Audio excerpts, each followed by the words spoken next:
Hello and welcome. Welcome back, that is. Come one, come all to the Blitz with AZ and Fitz. We've got a good episode in store because the preseason is upon us. Finally, football is back. Preseason is just like your appetizer that sort of transitions you away from the off-season news stories and slowly on into the regular season, which we are very much looking forward to. Got a list of some decent topics for you, I would say. Like I said, regular season is upon us, so everything's more important. Every story that comes up is more critical to how you might view the season of a team. Feels like a year or years ago, decades ago, we heard about that Mike Vrabel thing. But now every story that pops up feels like, oh, this is important, because the season's very close. How are you feeling? Feeling ready, man. We got 2 more weeks left. I'm just counting down the days at this point. We got 3 preseason games. We got one last week starting off. We got some games this week, and then we got the last games next week. I know we still got some teams that still haven't named their quarterback. The Browns haven't decided who's going to start their quarterback yet. So, we got to see some rookies. Jeremiah Love looked impressive for the Cardinals. Mendoza looked pretty good for the Raiders. It's just about just getting some football. It's just an appetizer. So it's like getting a little sample, what to expect. But, of course, a lot of teams are holding back. They're just kind of testing out the players that need a spot on the team and seeing who's going to stay, who's not going to stay. So it's also like pretty much like tryouts, too. It's kind of like we're watching live tryouts for a lot of players. Yeah, and it can be enjoyable in that respect to see, your team's depth and who's going to be the standout in camp or, in preseason. There's always usually one per team that sort of asserts themselves and it's like, is this guy going to make the roster? Unfortunately for the Rams, there's probably not too many spots open, but somebody could make special teams. You never know. I mean, some people are playing for backup roles, which is not a bad. I mean, you're still making a lot of money in the NFL. Yeah. Even if you're a backup, for one, you're not going to get injured most likely. Bro, I would love to. Unless you're Anthony Richardson, of course, you somehow break your audible bone during warm-ups. But other than that, you should be fine as a backup. You get a nice little bag, get a good experience, and you might get a shot somewhere else. Yeah. Like a la Sam Darnold, who happened to win a Super Bowl. He did the most with his backup time. So yeah, it's interesting to see. I mean, I was more surprised seeing some starters start this week. Like we saw Tua start. He fumbled the ball, of course. We saw, I think, was it Jared Goff? I think he started. Oh, did Goff? He might have. Did he? Yeah. I know Joe Burrow. Joe Burrow started. He got sacked first play. Yeah, people. A little freaked out about that. Yeah, maybe sign of things to come. Who knows? Hopefully not, but who knows? But yeah, it was interesting to see. I was kind of happy to see starters actually play some preseason football. Some teams do, some teams don't. There's some circumstances under which I see that I'm like, okay, it makes sense. Like Tua, I think kind of makes sense. I know he's injury prone, got the head issue, but it makes sense to get him. Yeah, new system, new team. I want to see him out there, see how he's getting the hang of things. We had Kirk Cousins start for the Raiders. Yeah, again, that makes perfect sense. Perfect sense. The Browns quarterbacks make perfect sense, But yeah, throwing Mahomes or Allen. Actually, Allen might have played. But Stafford, Lamar, I don't think you should do. Well, they could do Lamar because of new system. Maybe that's why Josh played as well. Yeah, well, they had not Tom Brady, Joe Brady, whatever his name is, for I don't think Allen did play. Maybe I thought I couldn't remember.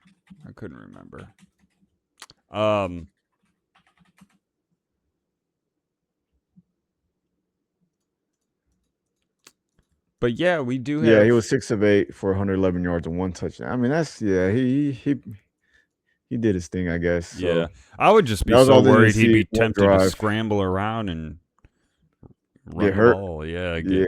He does not exactly injury prone, but at the same time, like you just still never risky, know. Man. Yeah, there's a guy that's desperate for a spot on the team. He might just try to break your ankles.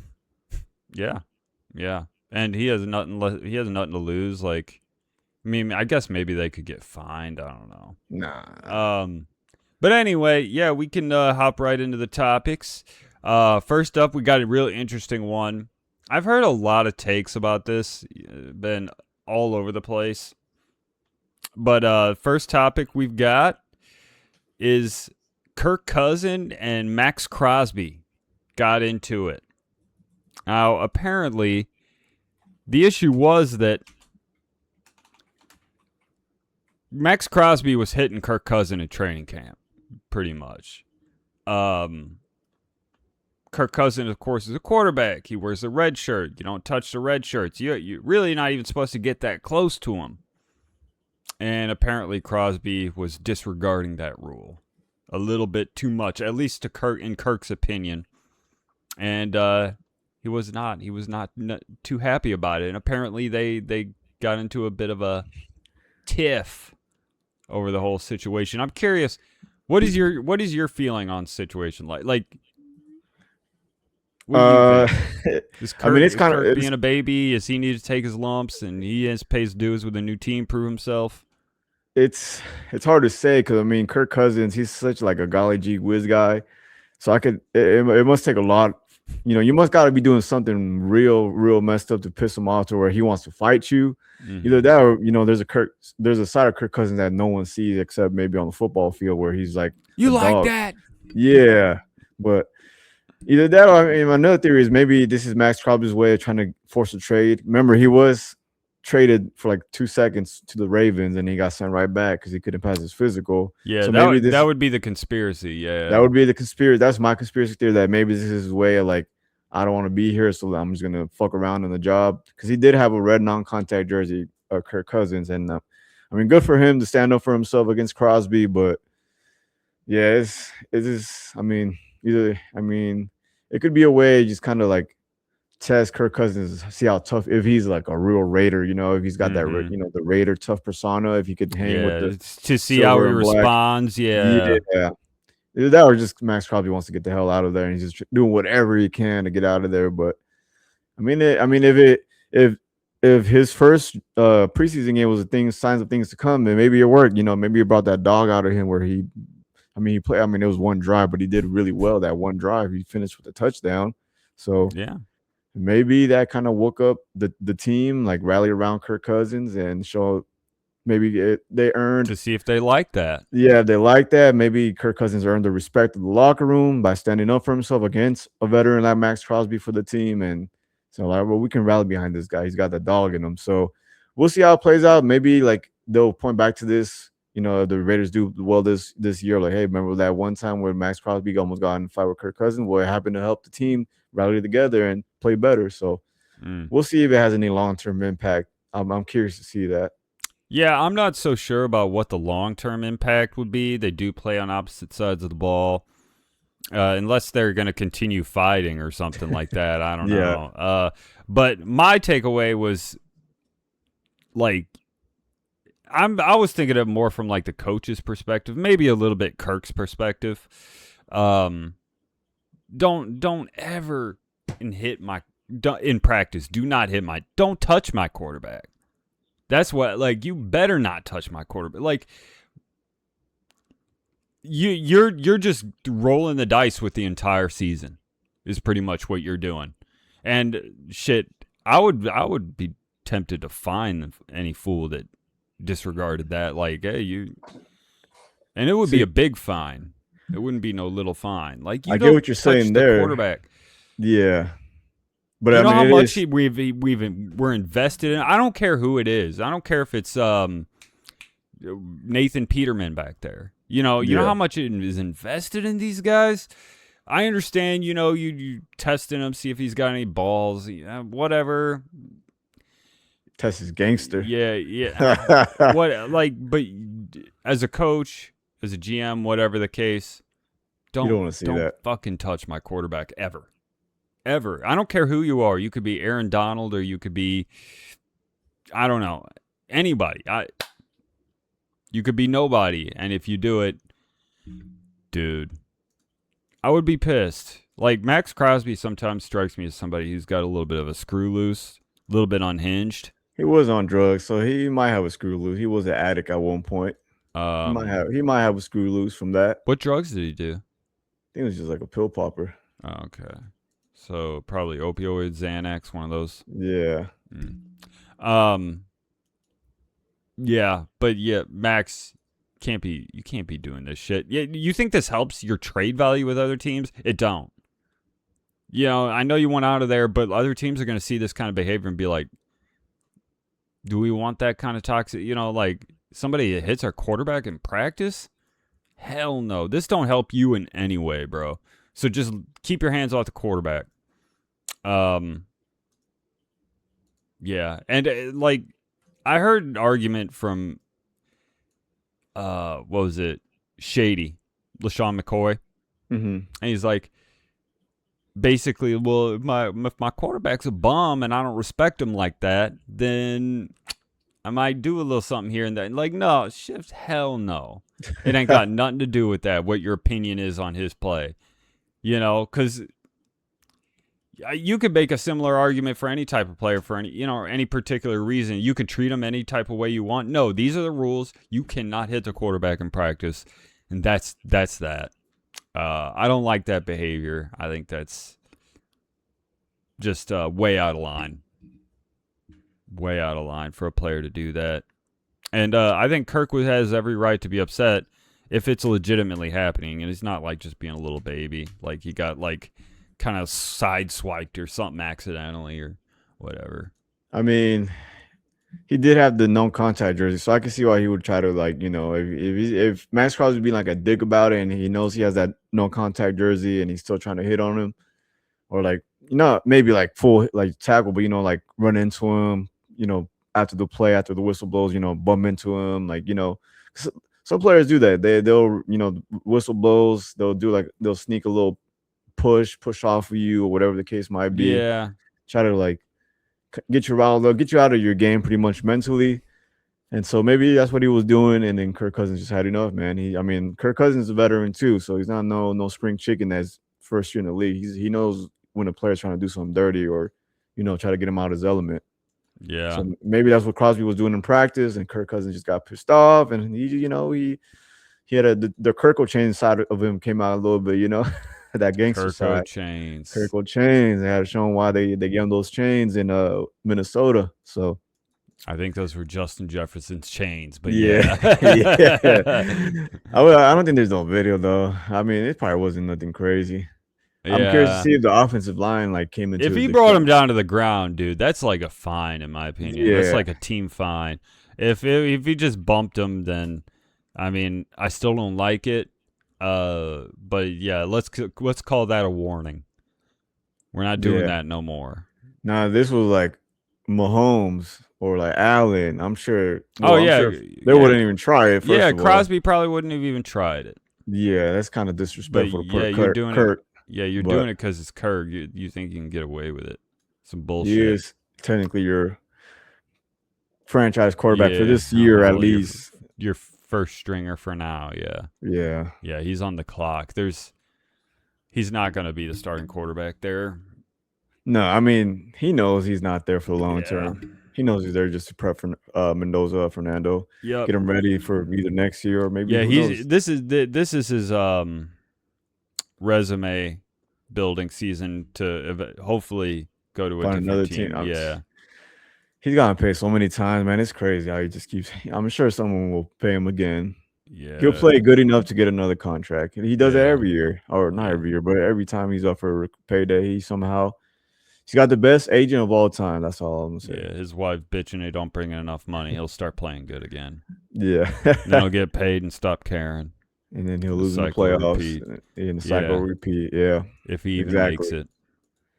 But yeah, I think that about covers everything. It just pains me to see when a quarterback's getting hit by one of their own teammates. Like, how stupid could you be? So yeah, I thought that story was kind of interesting, especially Crosby. But we can go ahead and move on to the next topic. Next up, we got Jayden Daniels versus LSU. Now, I don't know all that much about the story. Like, this was apparently a big one, but I didn't get any specifics on it. Like, why exactly? Because it sounded stupid to me. Like, when I heard it, I didn't really understand it. Like, what is the problem? What is the deal with this? Well, the problem is he feels disrespected by LSU by giving away his number. That's but they're trying to say it's not even that. It's not about the number. It's about LSU using his likeness, and he sent him a cease and desist letter to revoke the school's rights to use his name and likeness and images for NILs. But it has to do with the number. And that's kind of the theory, that it's because they gave away his number to a cornerback who's actually a good cornerback. So it's not like they're giving it to a bum, but he feels like his number should be retired for what he did for the school, and so he's upset about that. But it kind of really bit back on him because he became a meme for like the whole week last week for Twitter. They were just making memes about him and his mom. He's a mommy's boy, and his mom's the one that don't want him to doesn't want LSU to give away his number, this and that. Because I don't know if you're aware, but his mom's like really involved in everything that he does, pretty much. Oh yeah, yeah. I know Lamar's mom is his agent or whatever. I didn't know that about Jayden Daniels. Well, the thing with Jayden Daniels' mom, that she don't even want girls around him, like pretty much. Like there's a clip of him talking to a girl in the basketball game courtside, and his mom sits right in between them, and they just stop talking, him and the girl, and he looks all awkward. Damn, bro, so, it's like that. Yeah, because his mom doesn't want a girl to basically distract, distract them, fumble the bag. Yeah. So she's very protective of him. So that they're thinking that maybe it's his mom that's like pushing him to like send this letter out. And I was like, I feel like it's kind of creating a target for him, because if he plays bad, they're gonna bring that up. Like, oh my god, dude! Jayden. If we're being honest about this situation, I'm assuming I have to assume this is coming from him. I know you're saying his mom had part of a role to play in this, but we don't know that for sure. That's just purely speculation. If this is the case and this is him, like I gotta say, bro, when we really get down to it, you've played one good year, one solid. Honestly, I wouldn't even call it a great. It was one solid year that you had a good playoff run in. You beat Detroit, and that was impressive. But he was a rookie. You could say he probably had the greatest rookie year of all time. He got to the championship game his rookie year, and last year, I mean, he did show signs of injuries. Well, he's sophomore slumps like everybody else. Yeah. So this year is like a make it or break it year, just like how we get on CJ Stroud for like what happened after his rookie year. He just kept declining, it seems like, and he kind of didn't really bounce back last year. And who knows, Jayden Daniels, the problem with Jayden Daniels, he's like a very small frame quarterback. And if he gets hit, he might just get injured because he's just so small and fragile. It looks like he's so skinny. It's weird, but he just doesn't look like he could take a beating, pretty much. Like if he gets a big sack on him, he's not exactly Big Ben. Hey, you never know. He might get a concussion from that, or he might break an arm or a leg. I mean, last year he broke his damn elbow with a tackle. But this is just like bad publicity for him. It's just creating a target on his back. It doesn't make any damn sense why you would do this. Now, I think the argument that I had heard is that Joe Burrow's number his number. That's what they're saying. That, I mean, Joe Burrow, he did win the championship at LSU. They say that that's one of the greatest college seasons that he had when he played, and they won that championship game. But I mean, they both won the Heisman, so I don't know, man. I get a number can be sacred and valuable to you, but if they didn't retire it, what can you do, Yeah. At the end of the day, it's the school's calling. Yeah, I get as far as using your likeness, I understand that part. Like, you don't want people to make money. There's been a lot of amazing players that do not have their numbers retired, like in the NFL. Trying to strong arm it in this way is not the play. And Joe Burrow is a little bit more accomplished than you right now in the NFL. I'm sorry to say, he's been around a little longer, and he's viewed as a higher tier quarterback right now. Like, you're gonna have to remind everybody. People forgot. Yeah, and people know what Joe Burrow is when he's healthy. They don't know for sure about you. Yeah, and it's just the worst time because the season's about to start, man. Like, you would have this is something you would have done like early off season, try to get this situated. But I guess now's the time that he's sent a cease and desist letter to the LSU, and I know LSU got a new coach, so whatever the old coach promised you, you can't expect that with a new coach, a new coaching Yeah. staff. So they can say one thing and new coaching staff comes over and like, well, this old coach said my number was safe. Well, this new coach said I could have the number. So, and you don't go to school no more. So, And what it's can you really really just do? such a petty little thing, though. It Like, does come across as petty. That's why they were making fun of him. They're like, they were literally making a bunch of memes of him being like a mama's boy, or my mom said you can't have my number, or out of respect for Jayden Daniels, I'm only going to count to 4 instead of 5 because he's number 5. So he literally became a laughingstock on Twitter. So he just made himself a joke, butt of jokes, and yeah. maybe now when he plays bad, when he plays bad, best believe they're going to use that against him. Like, oh, this is why you want the number 5 so you can suck, stink it up, But yeah, and I don't know. It just strikes me as like somebody like I don't know, Aaron Rodgers crying and whining to the Packers. You're not allowed to use my likeness anymore because you built a statue out front of Lambeau of Brett Favre and not me. Or in Green Bay, there's a street named after Brett Favre and not me. That's what it feels like. It's like, oh, shut the fuck up. Get over it. Get over yourself, you fucking ego, man. Yeah, so it's crazy. Oh man, yeah. So now everybody's making fun of him, saying, if you're using number 5, Jayden Daniels would come after you and try to sue you and whatever. So yeah, it's just not a good look, man. It's not a good look. So as if the number 5 belongs to him.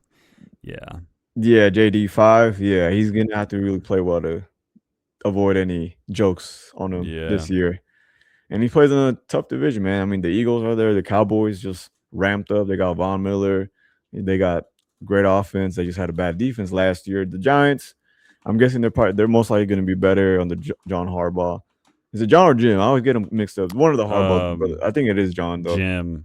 Is it Jim? Jim is the Chargers. Chargers. I was about to say 49ers. Yeah, and John is the Giants. Giants. I was right this time. All right. I always get them mixed up. But yeah, John's with the Giants. I expect them to be better. So it's going to be tough, man. I think, and Debo went back to the 49ers. You see that? So he lost a weapon there. Not that I don't think it really worked out anyways when he was there with the Commanders. Yeah, that sucks for me, man. Oh, Debo going back to the Niners. I don't think he's really the same though. Debo. Yeah, he may not be, but still, which is crazy. He's still kind of young. He's not even. I don't think he's even 30. Is he? That's crazy. Let me see. Yeah, he just turned 30 this year, but I think his play style kind of shortened his career a little bit. Yeah, they ran him pretty hard. Yeah, I would say they used him a lot, almost like a running back. It felt like like wide receiver handoffs and stuff. So I can see why he's already kind of declining. Very, very much like an all-purpose type of player, like they're Marshall Faulk type. Yeah. But yeah, Jayden Daniels, just if it's your mom in your ear, don't listen. Grow up and cut the umbilical cord for God fucking sakes. And if this is coming from you, grow up and learn that you don't own the number 5. You don't strong arm people. People won't like that. They'll remember this. LSU and football and the NFL, it's bigger than Jayden Daniels. And this is not the way to grow your brand. Always remember that. Yeah. These kinds of things can follow you. And social media is forever, man. So once social media makes a meme of you, it's hard to get that stain off of you where you become the head of jokes. Yeah, I know. Kyler shrinks every time he's in a meme now. I mean, like, think about that little meme of him, like a little person with a big ass football. You seen that? Yeah. Or he's like in the picture, but all you see is the top of his head. Yeah, sitting on Patrick Mahomes' shoulders and shit. Yeah. So you once you become a meme, man, it's hard to remove that from your history. Social media. Yeah, people always think of the meme. But anyway, we can keep pushing. Next topic. Speaking of Kyler, next topic. Oh yeah, involves Kyler. We've got Kyler beating JJ out for the starting job. Finally. What we all expected to happen finally is official. It happened. I didn't even know it wasn't unofficial. I thought it was always, as soon as he got traded, I thought it was pretty much official to me. They were splitting reps. Remember, we actually did a topic on that and how stupid that is. Or I thought it was stupid. Yeah, because he couldn't get the hang of it. Supposedly, he was kind of struggling. Kyler would get the offense. And then he complained in a press conference, like, really slows down my progress to only be getting half of the reps. I kind of agree. I agree with that. Like, you brought me here for what? Only for you guys to validate your draft pick in JJ? Like, yeah, they do that also for the quarterbacks. Quarterbacks have big egos, so if you say right away as soon as you get this guy, like, oh well, guess what, you're the starter now, and JJ's ego is gonna get really hurt. He's gonna get butt hurt. He's gonna whine and become a total diva. So they do this competition, quote unquote, to not hurt the quarterback's feelings and ego, and try to keep the quarterback room, it's not as toxic as possible. Because you don't want a toxic quarterback room either. Because then no one's going to improve from each other. Yeah. So I think they just do that just to keep feelings from getting hurt. Well, they weren't doing a very good job at not appearing toxic when JJ said, well, I don't sit next to that motherfucker in class. Oh, yeah. that didn't help. I said hi to him, and that's about the only words we've ever spoken. Meanwhile, Kyler's like, yeah, that's my guy. Yeah, The whole 360, different answer. We hang out all the time, man. We know each other's favorite colors. Yeah. Bad PR. Hey, that goes to show you right there. Kyler should have always been getting the reps. Yeah, I mean, as worried you are as he'll Call of Duty Modern Warfare 4, it's a big one. People are actually looking forward to this one. Beta drops this Friday. Or tomorrow. So is it tomorrow? Online. Yeah. God damn. Man. You didn't get the beta key, man. We're YouTubers. We should get beta keys, man. We're YouTubers. I know. We're officially YouTubers now. Where's our beta keys and a few videos. Early access keys? Yeah. Yeah. Maybe we got to start throwing in some gaming talk there at the end. But yeah, as much as Modern Warfare 4 is a concern with Kyler, and the lack of studying storyline from Arizona is certainly concerning. He's clearly the more mature quarterback, I would say, if that's JJ's answer. Like, more media trained at the very least, and kind of knows how to handle the job in front of the camera. JJ was an idiot for saying that. I think Kyler probably got really humbled from getting sent to Minnesota. You're the number one pick in the draft, and you can't even stay.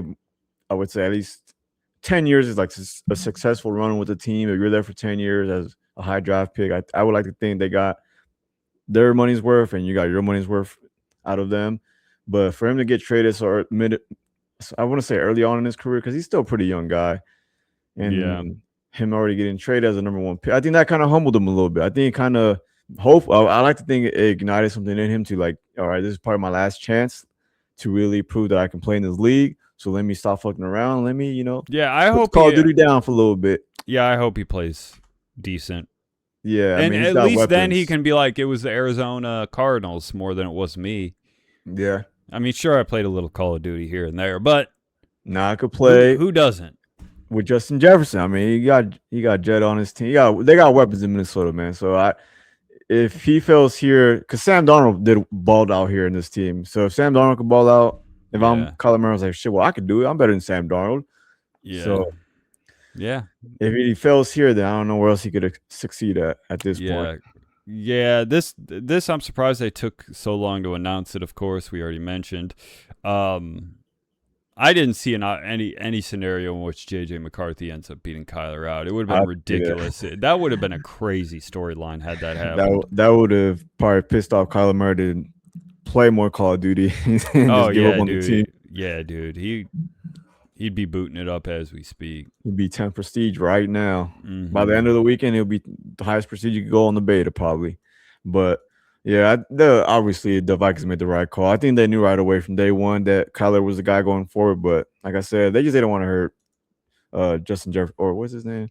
JJ McCarthy. Yeah, the 9. They don't want to hurt 9's feelings. So that's another quarterback who got memed and will never let it go. Yeah, he did. That face. That face in the locker ugly room. face, yeah. The game ball, the 9. Yeah. Yeah. Yeah. And then after that, going like on an 8-game losing streak. Yeah. Can't even throw a touchdown. Oh, can't even Barely throw throw a 100 yards pass. in the Yeah. fucking game. Calls me my damn parlay. I'm like, bro, just get 100 yards, please. I can't even hit my parlay because of you, man. Oh, Yeah. he sucks. So once you let me down on a simple parlay, like 100, like simple parlays like that, where I feel like, oh, this is a layup parlay, 100 yards in the game, quarterback. If you can't throw 100 yards in the game in this pass friendly league, then you shouldn't be in the league at all. So especially in an indoor stadium in Minnesota. Indoor stadium with God. Justin Jefferson as your wide receiver. Like, come on, man. What are you doing? Kevin O'Connell is your head coach. Kevin O'Connell as yeah. It's like a layup quarterback. Yeah. And you're not even a rookie, technically. You're in your second year. You had a whole extra year to study the fucking playbook. That's what they want. They want a year. They want these rookies to sit down for a year, like Fernando, and get a grasp of the playbook, get familiar with the system. And JJ could even do that, man. So, yeah, it looked ugly at times, man. We had a segment on him damn near every week last year. There was like a period where we just had JJ McCarthy topics every week. Just the JJ. Should we hold him up in silence for JJ and the Blitz? He's a big contributor to the show. Yeah, not in a good way, but he did contribute a lot. He did. He padded out our content, our topics. He really did. Good filler into the good topic. He was good to us. He was real good to us. We can't complain. Oh man, he's gonna hate us if you ever saw this. He's gonna send us a season assist litter watch like Jayden Daniels. We're gonna get sued. And you know what would happen if he did that? We'd make it a topic. Yeah. Oh man, the gift that keeps on giving. Yeah, you can't believe what JJ did this week. Oh shit! Like, I love that guy. Comedy hour, yeah. But yeah, Kyler, don't let everyone down. You study the playbook, do your thing, show why you were the number 1 overall pick. You got some talent. I mean, you're a short king, but you got some talent. I call you a short king. He's probably about my size, probably maybe even taller. Short kings unite. Let's go. Come on, man. Yeah. You give me hope I could have played in the NFL. You give me hope that I could have played because if I worked out ever. I already forgot his name. What was his name for the Ravens? The Mexican guy. Oh, Diego Pavia. Yeah. Yeah. He let me down. So Kyler, you're my next short king up. Don't let me down. There you go. All right, we can keep it moving. We're on a good pace. I like this pace. Next up, we've got Ty Simpson in his preseason debut. Your side piece, pretty much. At this, I don't know, your side piece or the one that's coming up, the next one, the chosen one, whatever you want to call him. But I mean, he played well, man. Yeah. I mean, not well enough obviously to be Matt Stafford. He could literally have a perfect preseason where he doesn't miss no passes. Yeah. Average passing yards is like 20 yards an attempt, 10 touchdowns, no picks, and he still wouldn't start. No. But he has no hope of starting. But maybe that takes a little bit of a weight off his shoulders, lets him play a little more freely. Who knows? It's hard to know what their mentality is. What did you think? What are your thoughts coming out of it? Because man, the media cycle has not shut up. Yeah, I mean, he's obviously not going to start. We know that, but maybe once Stafford retires, it gives you Rams fans a peace of mind that when one Stafford's ready to go, we got another guy ready to take the lead pretty much. And with Stafford's tutelage, maybe he'll be really, really good. And with Sean McVay calling plays, I mean, it's kind of like the JJ situation. We got great weapons. You got a great coach. It's kind of a layup. It's hard to fail in a support. When you got a support system like that, it's hard to fail, in my opinion. When you got a great play caller, you got great weapons. All you got to do is you get to sit down and learn. Sit down and learn from a great quarterback. So, man, it's like you guys just got no flaws. Nothing. Well, yeah. It does kind of get on my nerves. I'm going to say it does kind of get on my nerves how much I've been. Maybe my algorithm is like you guys are getting spoiled. Up. Yeah, a little bit. Like, damn, even our backup quarterback is talked about, like the most talked about story. Like, I don't know. We saw him play one preseason game. Let's pump the brakes a little bit, and it could just be my algorithm. I'm just inundated with Rams crap all the time, so I'm seeing Ty Simpson. This is the next great. The Rams knew what they were doing. They're genius. You know, I will say if he turns out to be anything indicative of where he was drafted in the first round, pick 13 or whatever, if he's indicative of that draft pick, that level of talent, the Rams, I mean, that will be very fucking impressive. Like they will start to come off like they're just now operating at a different level than everybody What if Stafford else. plays like another 5 years? Ooh, He's gonna probably want to be traded so he could play. If I'm Ty Simpson, I think he's got max 3. Yeah, I'm under the assumption within the next 3 years max, I'm gonna be starting. If not, I'm out of here. I mean, I learned a lot. I got to go play because I'm sure the competitor to him doesn't want to just sit down for all these years and not get a chance to play. I mean, but maybe those 3 years will do him well. I mean, Jordan Love sat for 3 years until he started. Yeah. Even Aaron Rodgers sat for 3 years until he started. Yeah.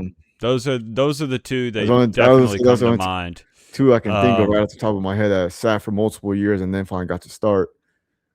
And and Ty Simpson, it's a very similar situation between like Favre and Rodgers, where they were first round picks, or it was a first round pick, and the quarterback still playing well in the sense. Well, the thing was with Rodgers though is Rodgers fell. Like there was an argument he should have been the first quarterback taken over Alex Smith. Yeah, and a lot of people were discussing that, but he fell and fell and fell. Had like sort of an all-time fall. It's still talked about to this day how much he fell and how crazy it was, and kind of fell into Green Bay's lap, and they were just like, well, shit. And then they took him. This is a little bit of a different thing where the Rams have reached up. There are people saying this dude mostly is second round, but some are saying he should be a third rounder. But they reached up to grab him. So if they saw something in him that no one else did, he ends up being really, really good. Yeah, the Rams are going to look like geniuses, dude. But if he's a bust, this is going to be like an all-time, like you guys are going to look like dunces, dude. Yeah. Like it's so boomer bust with him. And I'm happy he got off to a great start, but I wish the media would sometimes pump the brakes. Like, bro, let's not anoint this dude the best quarterback in his draft class. It's been not even a full 4-quarter game he played. It was a half and some change. And granted, yeah, his stat line, his box score looked amazing. I think maybe his box score even maybe looked better than the actual highlights. He did have some good throws. Don't get me wrong.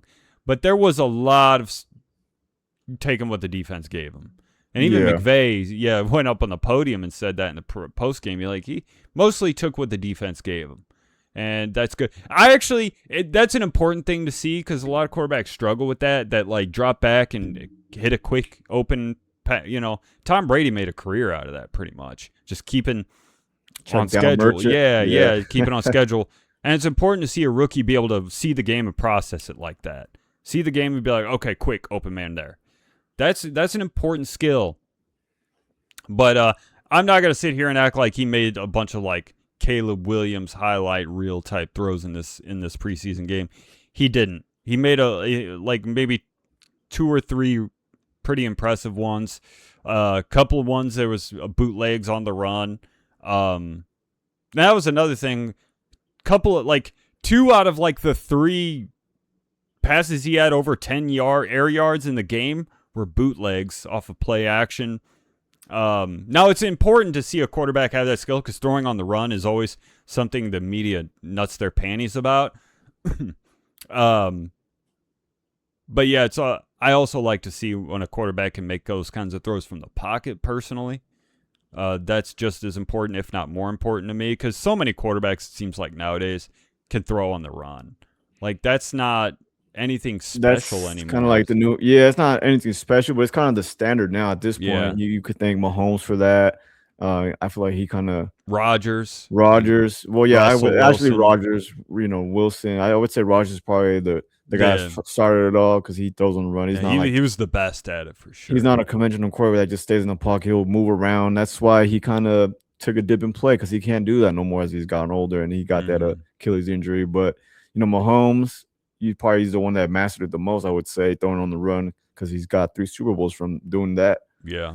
And, I mean, if that's what they want to see from him, if he could throw on the run, if he could read a defense, I'm sure that's another thing they want to see. I mean, that's great that he was able to take what the defense gave him. And I'm sure the defense probably just – I wouldn't say they showed all their hands either. So, preseason games can be very conservative at times. I feel like both teams are holding back and just kind of just seeing players and gauging them with basic offensive and defensive plays and seeing just what they got talent-wise. But like you said, it's only one game. I mean, a lot of teams play well in the preseason, and then they go in the regular season and they look like shit. A lot of players do the same thing. So it's hard to read, engage where he's at until he plays a regular season game. And yeah, it is. Unless the Rams soak up the division early and they can rest starters, then that's probably the only time you're actually going to see him play. It'll be interesting to see if he gets much garbage time. Oh, that too. Yeah. Too. There's a strong possibility that could happen. Now we do have a difficult schedule, but still, even then, you may get some garbage time games with the Rams this year. I'm hoping so because they were stressful as fuck last year. But yeah, it was a good debut for him. I want to see some consistency these next couple of preseason games. If he's about on par with where he was today, that'll be very encouraging, man. That'll be very encouraging.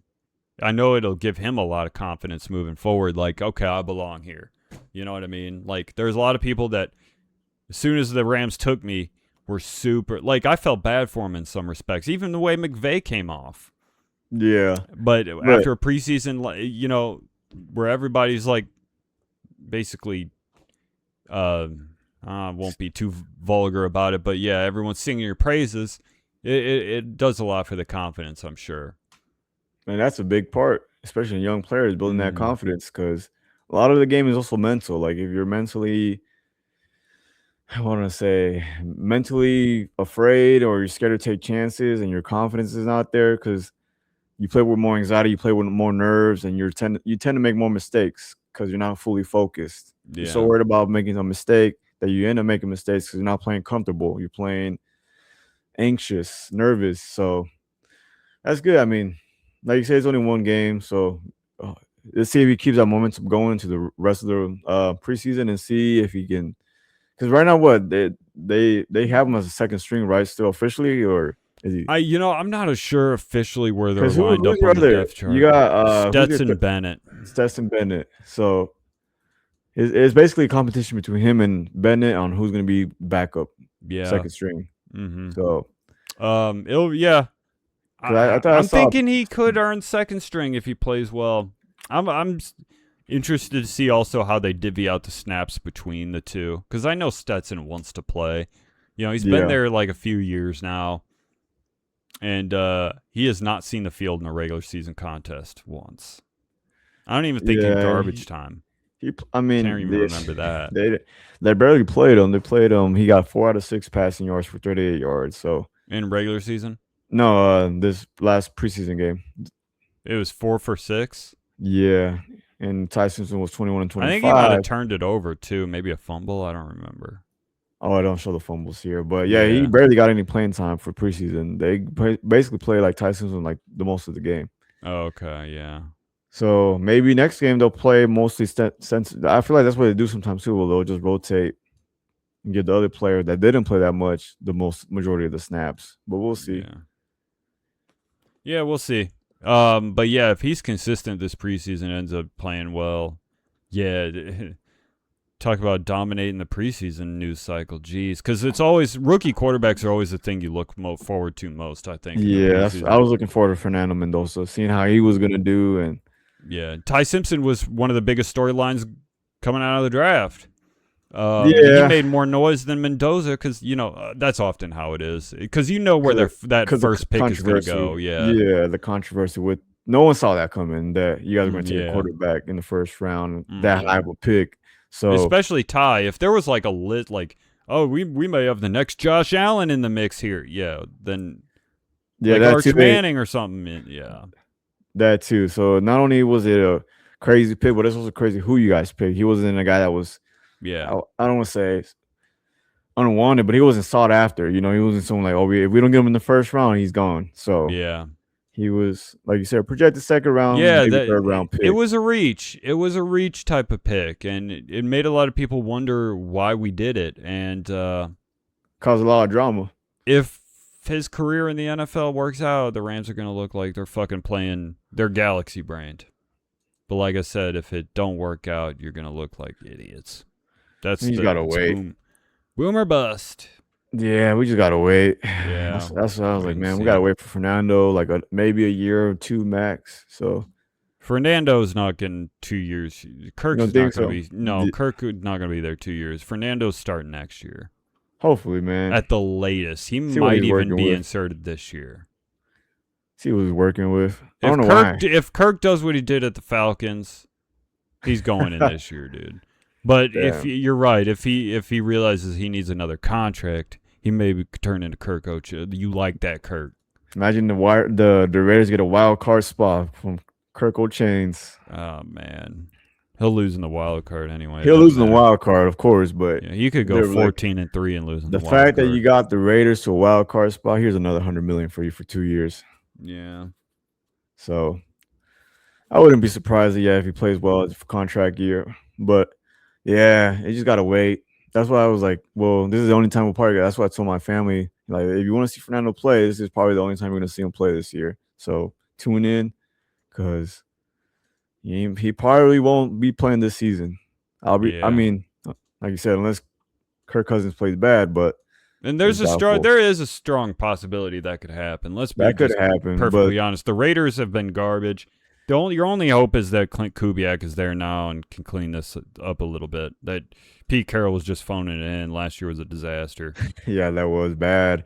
But yeah, as far as your guys' quarterback, the only time he's going to get in is either garbage time or let's hope it don't happen. But if it does, if Stafford gets hurt, he is an older quarterback, knock on wood. He did have back problems last year that just disappeared, and they might come back. I feel like once you got back problems, you got back problems for the rest of your life. Well, as you get older, you get less sturdy, less durable. Yeah. Shit, my back hurts now when I sleep wrong. I never had those problems when I was young. So, hey, man, Stafford's tough. He's going to tough it out. Yeah, he's a tough guy. Yeah, he's going to be all right. He's going to be all right. But, yeah, he's got like 2-3 more years. Yeah. He might pull a break. I mean, shit. That's 3 more years. Okay, 3 more years. 3 more. How old is he? 30. That'd be crazy. 39, 38, I think. 38. I mean, this feels like quarterbacks. The norm is now playing in your early to mid 40s. It feels like. Yeah, he could do it 3 years. Play until he's 41. I feel like. I mean, his arm is still pretty live. It is. That's the thing. So I'm like, what if he pulls a Brady and plays till he's like mid 40s, like 44, 45? Mm-hmm. So. What do you do then? Like, do you let him walk away? He's like, I want to keep playing until I'm 45. I can still play. You got to win 3 straight Super Bowls, bro, and then we'll try tie. Yeah, it's tough. I can see that happening, honestly. I can see Ben Stafford playing well, and then he's like, I want to play till I'm 45. Yeah, it could happen, but and then what are you guys gonna do? Like, well, we already got this quarterback, and you. The thing is like if he was to play till he's 45. I feel like it would be because he gets to play with the Rams. I don't know if he really wants to play so bad that he would want to move on at age 44. Come to the coast. We have experience with 45-year-olds, you know. We're down bad. You guys had like experience with a damn near 50-year-old. We're down bad. Speaking of, we could move on to our next topic. Oh, that was a perfect segue. About that. Go ahead. Next up, we've got Anthony Richardson. He always seems to be doing something, huh? He's an interesting fellow, that guy, huh? He's always doing something, breaking his eyeball socket with a damn resistant band. He wants to get traded. Oh, man. And he's technically, I heard, demoted to a third string?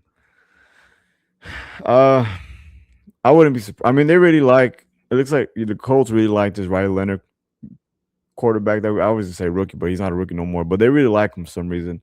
I mean, he played a little bit last year. He couldn't win a game, so I don't know what was to like. I mean, he didn't rock my socks. So, but they like him better. Richardson. I mean, it don't help that Richardson also demanded a trade and is pretty public about it. Yeah. So Nothing. He's not helping himself in any type yeah, of way that right now. Didn't he have help. turned like a fumble or something in the preseason game? And he did have a fumble, but he didn't play like terrible. No, I saw some flat. You always. That's the thing with him. He'll make a play that is like, damn, dude, that arm is crazy. That's the thing. Like, I feel like the Colts are almost like held hostage in a way where like they see the potential. Like, this guy is 6'4". Yeah. He's got a cannon arm. He could throw the ball 80 yards on one knee. He could run. He's built like a tank. If he just be a consistent passer, bro, he could be the next Josh Allen, Cam Newton.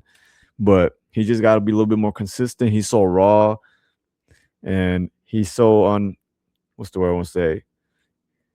He has a lot of passing flaws. He's unconventional. He don't have the mechanical aspect of the quarterback down of throwing, reading defenses, and this and that. If he could just do a little bit of that with his physical talent, he could be a beast. And I feel like that's what the Colts are waiting and hoping and praying for, because we don't have a quarterback. Yeah, we got Daniel Jones, but I like to think that he could repeat what he did last year this upcoming year, but I wouldn't be surprised if he just turns back to New York Giants Daniel Jones and sucks. But I'm hoping for you guys, man. I hope he does. I hope we finally win a game, since we didn't. Like, if you didn't know, we haven't won a game. Colts haven't won a game since we started this podcast. So hoping I can. Yeah, you couldn't even win a preseason game. Wait, did it end in a tie? It did. God damn. Wait, preseason games, they don't go to overtime, do they? I don't think so. No. I mean, we can't even. Yeah. God damn. We tied the Patriots 13-13. We couldn't even win the damn game. But yeah, man, Richardson. I was sold. I saw the vision. I saw the vision the Colts saw. Everyone sees it. Everyone sees it, but I mean, anybody that's been watching football for any length of time sees him, and when he passes the ball, it's like, holy. Yeah, the thing is, and that 40 time, anybody that knows that 40 time knows, holy shit, he can run too. He could run, he could throw. The thing is, how bad does he want to be good at football? Like, we can't want it as bad as he wants it. Like, if he don't want it that bad, he's obviously not going to study, put in the time and work. And that's one of the things that he was criticized for, that he's last one in, first one out. You can't do that. It may also be a question of IQ, dude. I hate to say it. That's a hell of a mean thing to say, but that's what separates some of the greats from some of the busts. Ryan Leaf, I never believed that he had part of it was he was too dumb. He may have just been too dumb to retain the information. Like, it would have taken him 3 times as much study as it would have Peyton Manning. I think that's what also kind of impacted him, right? His test scores was kind of what gave the Colts we'll take Payne over him. Yeah, the Wonderlic thing or whatever. Yeah, he was a crash Anthony out. Richardson might be one of those. I wonder what if I looked it up, what he got on the Wonderlic. Oh man, but I don't know. It's like awkward now. It's got to be awkward. Like, you request a trade and we don't want to trade you, and now you're just gonna show up like. And we know that you don't want to be there, but you're still there. Like, I don't know, as teammates, I'm like, well, you don't want to be here. At least at this point, what he could do is play well in the preseason and maybe make some trade value for himself, and then maybe we'll send him somewhere. But maybe that's what the Colts are trying to do too. Like, if you could play well in this preseason, get some trade value for you, then we'll send you wherever you want to go, or wherever the best value that we get for you, and then maybe whatever you get in return is what you get. But those are my 2 scenarios. They either maybe they want him to play well in the preseason to get some trade value in for him, or B is they still see some potential in him and have some hope that maybe he'll get it together and be the future for us. But I don't think so. I think the helmet tap, quit. Pretty much you quit. You pretty much quit on your teammates, man. Like, you did one scramble and you're already tapping out. So you gave up on your teammates. They lost a lot of respect for you after that. You don't play well. They lost more respect for you after that. And then this new guy comes in, Daniel Jones. He plays really well. He wins over the team. He gets the starting job. He almost gets to the playoffs, almost, but he fell a little short. He got injured. But we were playing better with him than we were with you. And what does that say about you? So, yeah, man, he's just, I don't know. I think this might be his last year here with us. If it is, I mean, he didn't really do much for us. So he could be another Trey Lance situation where he just, the hype was there, the lack of experience. Because Trey Lance was similar. He didn't have that much experience in college either. I think they both had the same amount of starts at 13. Yeah. And Trey Lance, what a sad story, bro. Well, yeah, he got hurt. I mean, they both got hurt. They both got hurt, lost their job after that. So, yeah. And the thing is, Trey Lance, he's still in the league. He plays really bad when he plays, but he's still in the league. Remember we threw like 5 interceptions last year preseason. Yeah. Yeah, he played really bad. Yeah, I'm wondering when he's just gonna get cut. I don't even know where is he at now. I think he's with the Chargers. I thought maybe. I don't know. If Jim Harbaugh can't save him, then I don't know who can. Damn, and he's balding too. He is? Yeah, I just looked him up. He had an afro with the 49ers, and now he's like got like barely any hair on top of his head. That's quarterback stress, man. That's you said, damn, and he's balding. I just looked him up right now to see where he was at. Like you just read this dude's obituary. Well, damn, man, that's how you know he's stressed the fuck out. He's losing his hair. Look at his picture with the 49ers. He's got the Mahomes curly fro, and then now with the Chargers, he's got like a couple strands of hair left, bro. He's got the Homer Simpson's haircut, barely like those 3 strands of hair to the side, and yeah, he's stressing, bro. He had a full head of hair when he got drafted, bro. What happened? I'm telling you, man, that stress, playing bad, does that to you, bro. It's crazy. Shit. That's how you know he's going through it. Yeah, poor guy. I feel bad. He's just like, man, I just want to play in the league, and I'm playing like shit. Losing my hair now. Can't even get a big payday now. I'm getting backup, which backup money is not bad, but especially at quarterback. Yeah, you're still doing like shit. I'll do practice squad salaries. I think they still make a couple $100,000 a year. But honestly, I look at him almost as having like kind of a cope job. Like the league is coping for fucking up on that pick so much. They don't like 49ers dropped the ball. Yeah, but the whole league did. Everyone thought he was going to be a good prospect, and it's like everyone. Man, when you're drafted that high, like you get rewarded. Same thing. This is the exact same thing with Richardson. Everybody thought he was going to be something special. We could have drafted CJ. Well, we couldn't. I was hoping we'd get CJ Stroud, but then the Texans jumped in front of us. But yeah, they thought highly of Richardson. He the only thing was his lack of experience, and they both kind of had the same trajectory. Lack of experience in college, coming to the NFL based off pure physical talent. Mm-hmm. And they're both kind of in the same boat now at this point. The only thing is Richardson still hasn't been traded or cut. So I guess he's still got that going from before he starts balding next. He goes to another team, and then next his locks are he's got the little win loss where he's only got like 2 locks left and he's holding on to dear life. But yeah, his balding's weird too. It's like a receding thing, huh? Yeah, well, there's like a picture of him where he has like the curly fro a little bit, but like the front of the curly fro is like balding. Yeah. It almost looks like got like a taper, but you could tell he's just thinned out hair. He can't grow it there no more. And he finally let it go with the Chargers. He's like, you know what? This looks stupid. It's half a fro, half bald, and I just let it go. I would have done the same thing, honestly. I'm grateful. I'm in my mid-30s with head full of hair for now. Who knows? I've been very fortunate too. I noticed like right on top and dead center of my hair, I am thinning out a little bit. I'm starting to get old. Oh, damn. It's not as thick there as it is on the other spots of my head, but just spray paint. It's not a serious problem. Like you wouldn't care if you went bald. I mean, I would care, but it's not like I'm saying I can't pull out This being bald. particular thinning is not a serious problem because it's not that thin. I just notice it's thinner than like the sides. The sides stay thick. Yeah, just throw some onions on there. Onions help your hair grow, supposedly. It's a Do remedy they? I heard. That's what a remedy I To heard. put it on your hair or eat them? No, like rub it on your head or something like that. I don't know. God, dude, imagine how you'd smell, dude. Oh, because you know when you've heard somebody or smelled somebody with body odor, it smell ripe like an onion. You know what I mean? Yeah, That's what I always think of when I garlic and onion. Garlic, onion, some other spices, paprika, garlic powder. But going around like that and being like, actually, bro, it's not even that. It's I put some onion in my hair. Like, ain't nobody gonna be buying that shit. That's what I heard. I don't know if it's true. It could be Mexican folklore. That's what I heard.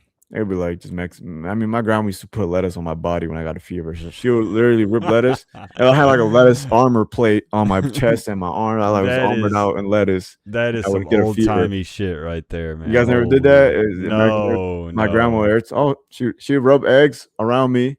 She would rub an egg, crack it, put it under the bed, and based on how the yolk looked or something like that. Nah, never heard of that? No, I'm surprised you wouldn't be. My grandma, she also got some leeches, and she put them all over me, and sucked the sick blood out of my body so it replaced with healthy blood. One time she put like tomatoes on my under my chin, because I had like, I don't know, my throat was swollen or something like that. I don't know. She put like tomatoes on me and wrapped it up with the little scarf so the tomatoes would stay. I don't know what she did. A bunch of remedies on me, bro. So your grandma's basically a druid, like a shaman or something. Yeah, she's very old spiritual, not witchcraft, but very, what's the word, tribal, I guess. I don't fucking know, but a lot of herbal healing, I guess you could say. Lettuce, the power of lettuce.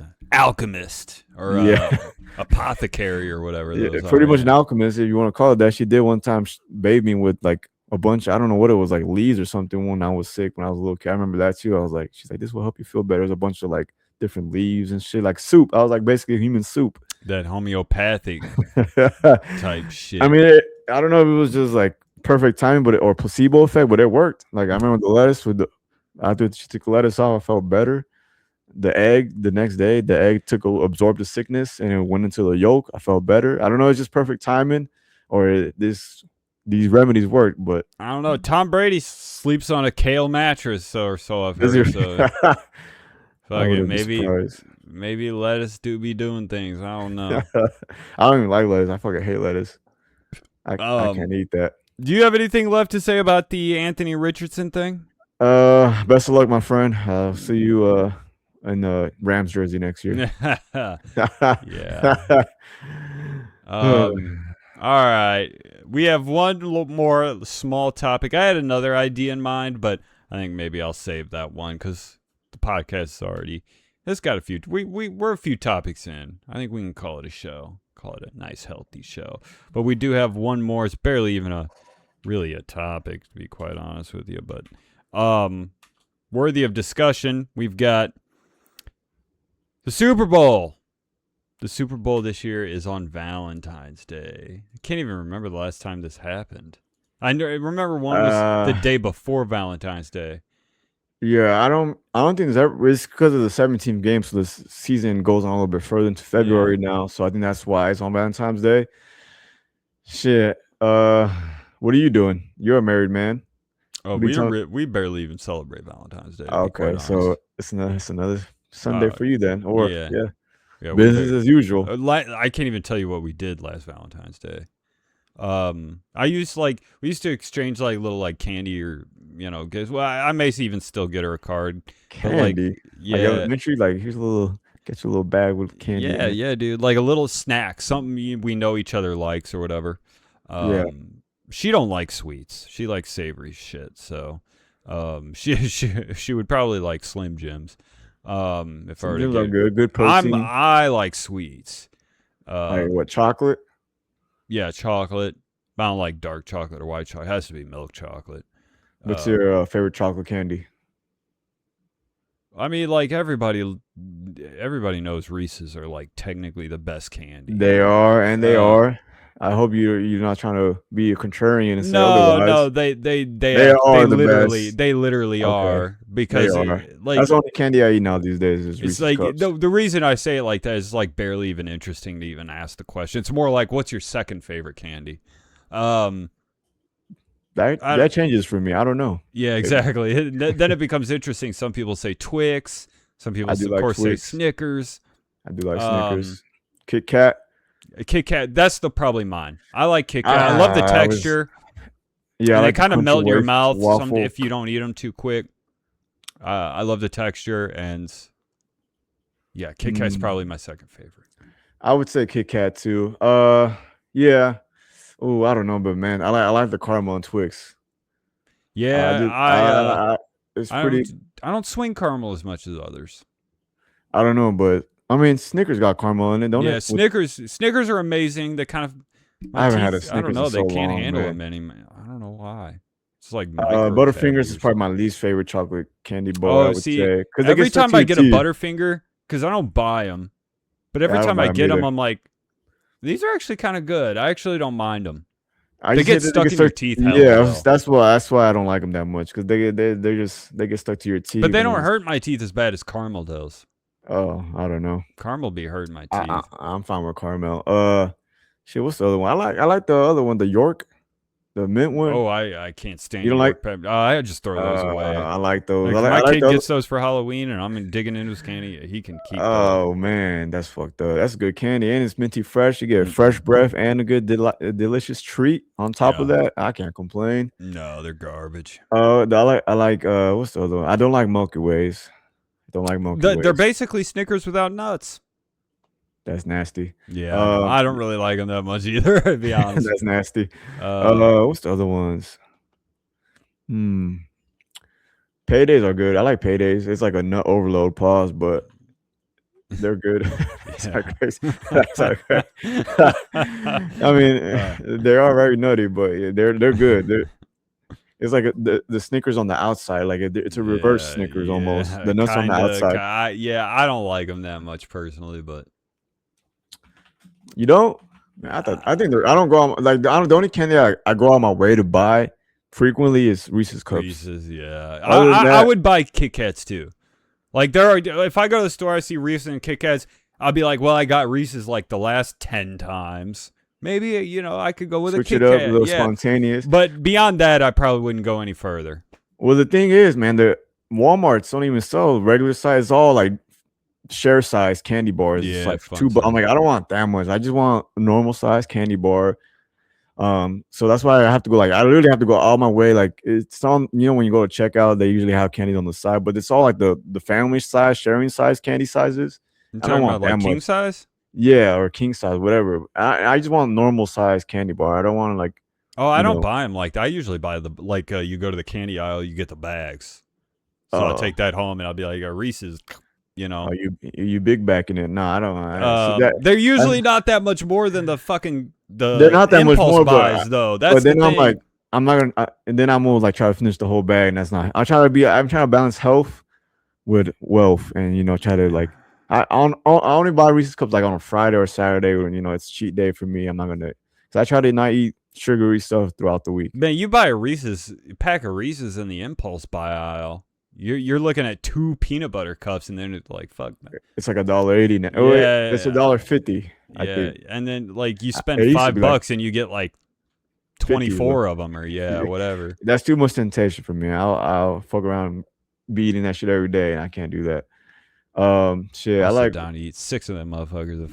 Yeah, exactly. I'll do that too, and I'm like, fuck, and then I'll feel like ashamed of myself. You know what I really like? Well, ice cream in general, but I like getting drumsticks.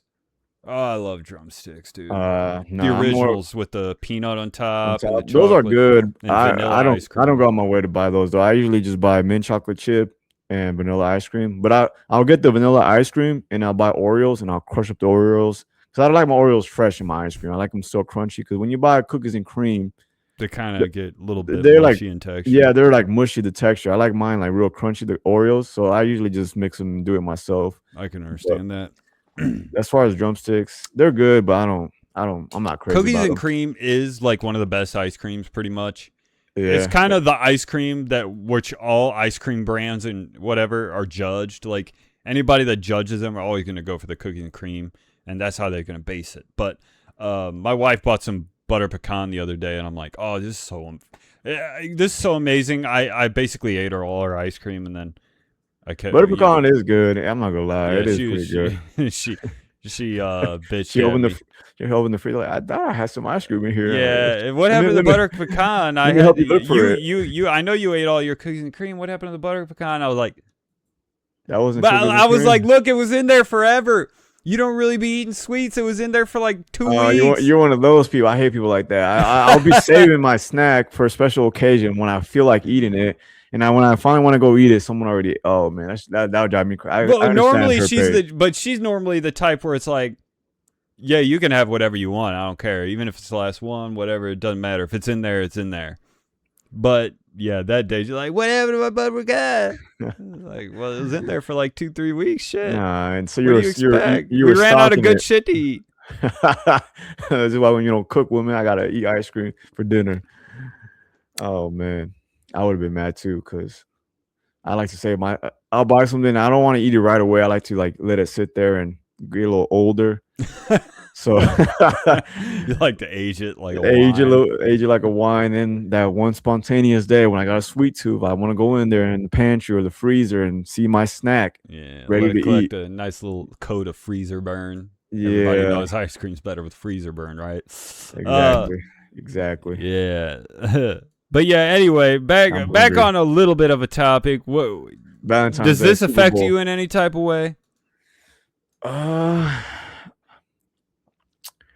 Shit, I like to think not.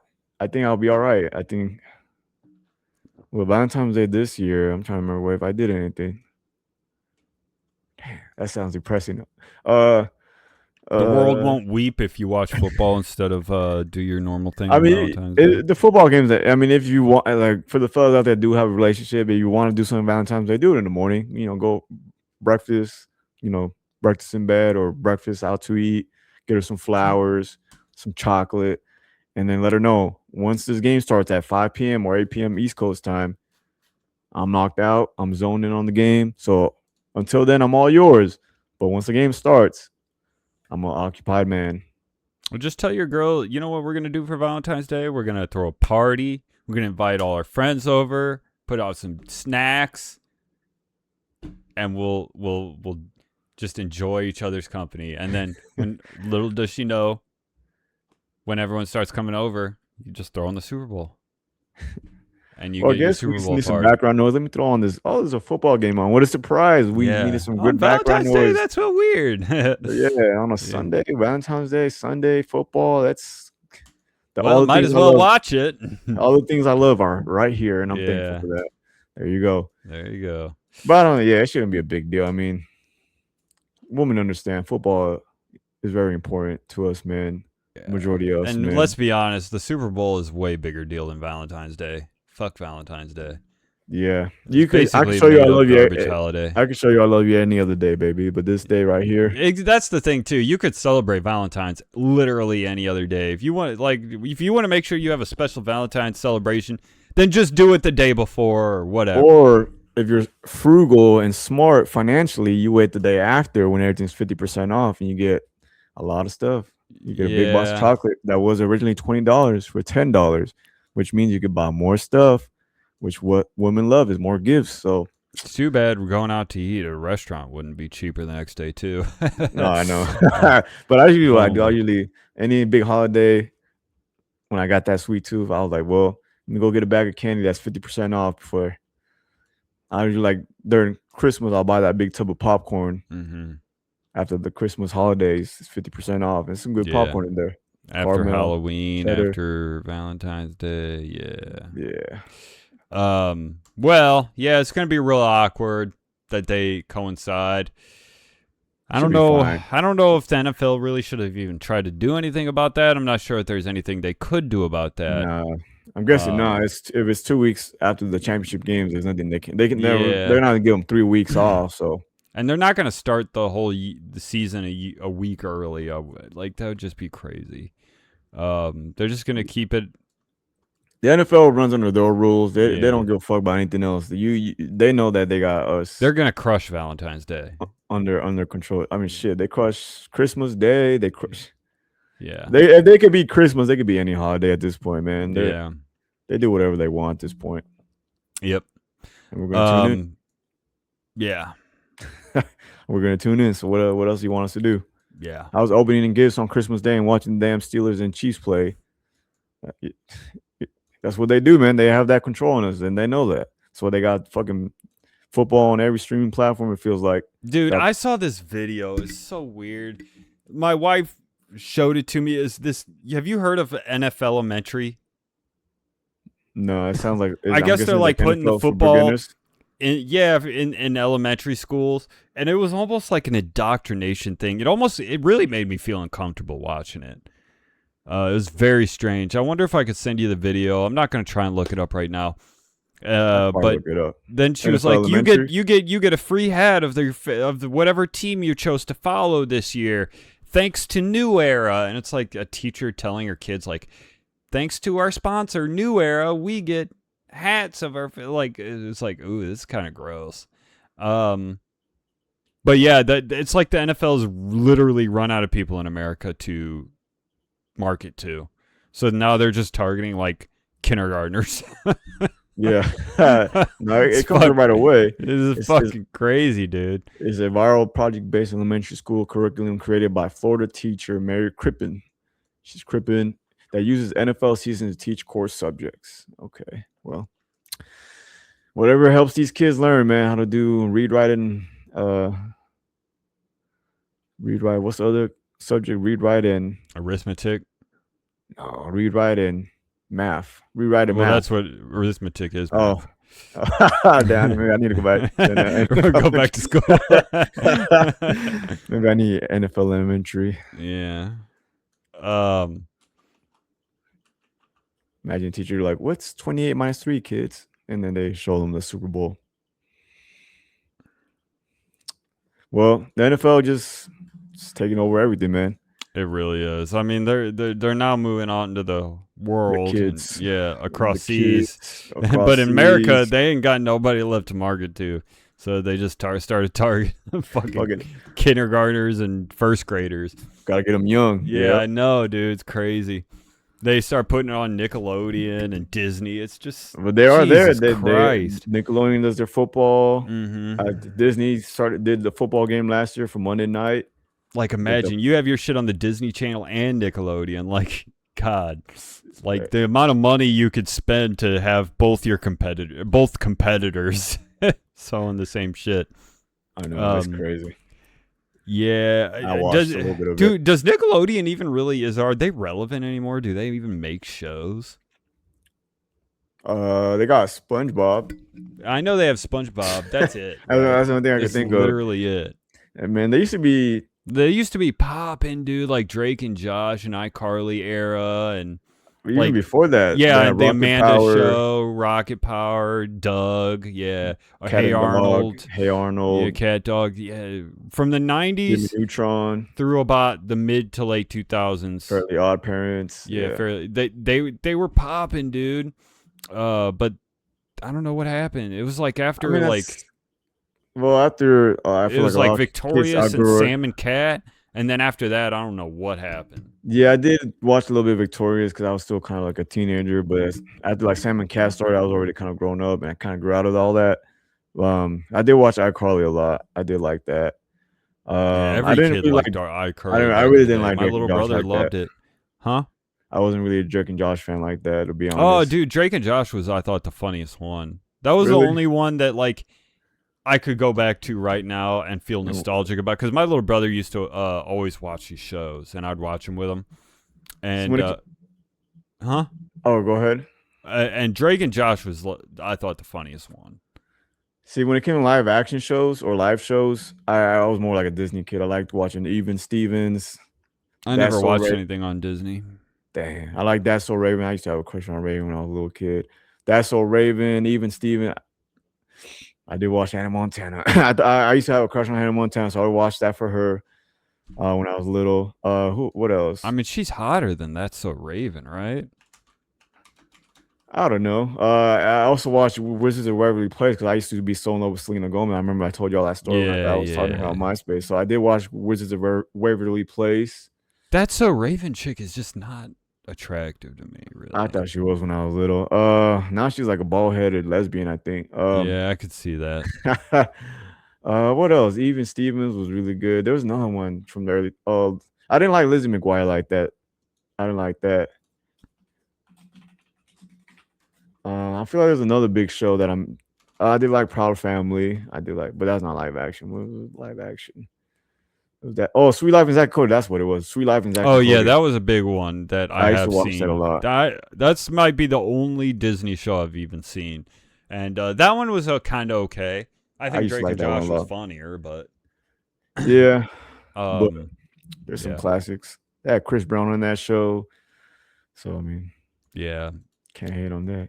Yeah, Um, they try to integrate to the hip hop I don't scene. even hear about anything on the Disney Channel anymore. Of course, I'm Well, I not mean, really of that life anymore. Like I don't have yeah, anyone that age. Maybe my kid once he grows but up, then but there's no cable either. I mean, cable TV's for the most part is dead. I mean, I got YouTube TV just for football at this point. And Jersey Shore, I do watch Jersey that Shore. is true. So they don't That's make my shows guilty on pleasure. TV anymore, I guess. Well, not that. Well, maybe they do. I just don't like. We don't go out like when we were kids. I watched a lot of TV when I was a little kid. I don't know about you, but if I I mean, wasn't I think gaming, every kid, yeah, watches some TV. I was like glued to the TV watching Cartoon Network, Disney Channel, Nickelodeon, like whatever. Like I could get my hand. Well, we had cable in our rooms. Like I don't know if you had cable. For about It's half my life. When I was young, we were broke, but then when I was older, we weren't. you got that cable money. Sheesh. Mm, No, but yeah, my mom and dad were like big on cable because they had to watch HBO, watch movies and stuff like that. yeah. So we used to get like the basic cable in our rooms, and so I would get up to like channel like 100 when it would cut off, which means I didn't get none of the movie channels like HBO and stuff like that. You didn't get none of the softcore porn. Nah, that's probably why they did. I don't know, but nah, 100's where we cut the limit, son. So enjoy Nickelodeon and Disney Channel and all that, but that's all you get Yeah. pretty It's much. so weird, like, when you even think about it. Like, there were channels that during the day, they were, like, totally legit, like, on the level movie channels. You'd see, like, big, like, hits that just kind of left the theaters or whatever. It kind of had its run in the DVD market. And now they're on, like, HBO the was that movie one. channels and Stars and whatever, Stars was that one Cinemax. too. But at night, like, Stars and Cinemax would just turn into, like, porn channels. To the hub. Yeah, like like that's so crazy to even think about how that worked, but yeah. Yeah, it is. I mean, that's when I couldn't watch TV in the living room no more. Like once like 9 o'clock hit, you gotta go to your room and watch TV. No more watching TV out here. You gotta watch that softcore shit in your room. Son. Gotta watch the. I mean, as a kid, I didn't even go out looking for that either. Yeah. But yeah, I just remember. And then after a while, my dad put like a passcode on anything that was like TVMA or higher. Mm-hmm. So I couldn't even watch South Park. I was like, dude, I can't even watch South Park. Ah. I was like, I need the code. He's like, no, I'll put the code on for you, but that's it. So I was like, had to ask for the code every time I want to watch South Park. It was annoying. I was like, I ended up just buying the season 5 DVD and just watching that over and over and over again. But Dude, wild times. my kid's tablet, his little tablet has a code on it, but he already knows it. He's 3 and he already knows how to crack his own tablet. Yeah, we got no shot with this kid. You put the code on? Yeah, it's the code that she would use for her devices, and I think I did put it on the tablet. But he saw me enter it when he was like 2 years old, and from there he was just like, "Oh, I know what it is now." You're worse than a rock star, man. Yeah, well, I mean, cybersecurity. yeah, but to be fair, he was like a baby. He already knew. Can't take no chances. These Yeah. kids are like they catch on so quick to these tablets, man. It's kind of crazy. I know, it's insane, They'll dude. be they end up doom scrolling. Like I see like my little baby cousin, she don't even know how to talk. She'd be doom scrolling, watching Shark doo whatever they call that shit. Shark dude. Yeah. Or what's the other one? Is it Lululemon or the I the don't little know. baby? I don't fucking know either. But or what's the other one with the blue dog? Ralphie? Bluey. Bluey. I said Yeah. Ralphie. I don't know what the fuck I Ralphie. Bluey. I like Bluey. Bluey's a good show. Is it? Yeah, it's don't like know. half for the parents. Sometimes I feel like it's more for the parents than the kid.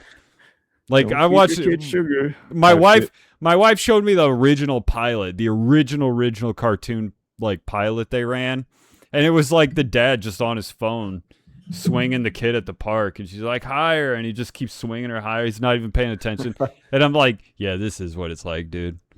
You just get bored as fuck as a parent. Start doing side quests with your kid. Well, you just like you'll be on your phone, dude. It's just like God, so And then it's then just that's probably where they grind a learn lot of the from. times, dude. Yeah, I would say it's probably where they learn from. Like, well, I see my Yeah. dad doom scrolling. Let me doom scroll on my tablet and just look for that perfect video I know. or play their little phone games and Yeah. use their money for in-game currencies. Yeah, my wife took YouTube off his tablet because he would doom scroll with it. I mean, it's impossible not to, really. Yeah, I doom scroll on YouTube sometimes. I mean, yeah. You keep like scrolling and scrolling, looking for the perfect video. You click on one, you get bored of that in 2 seconds. Then you like see something below it in the recommended. You're like, oh, this one might be better, and then it ends up not being better. And you're like, oh, actually, this one looks pretty good.